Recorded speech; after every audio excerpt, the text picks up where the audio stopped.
আসন্ন ষষ্ঠ উপজেলা পরিষদ নির্বাচনে গোপালগঞ্জের কোটালীপাড়ায় ব্যস্ত সময় পার করছে প্রার্থীরা। দিনরাত ছুটে বেড়াচ্ছে ভোটারদের দ্বারে দ্বারে, দিচ্ছেন নানান প্রতিশ্রুতি।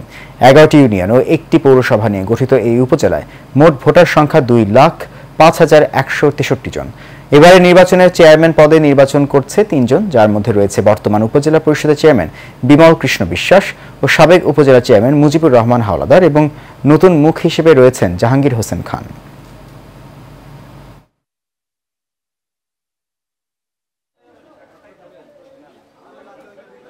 আমার প্রতীক ঘোরাম, জনগণ যেখানে যাচ্ছে জনগণের বিপুল সাড়া পাচ্ছি। জনগণ স্বতঃস্ফূর্তভাবে চিন্তা চেতনা করতেছে যে চিহ্নে মার্কায় তারা ভোট দেবে।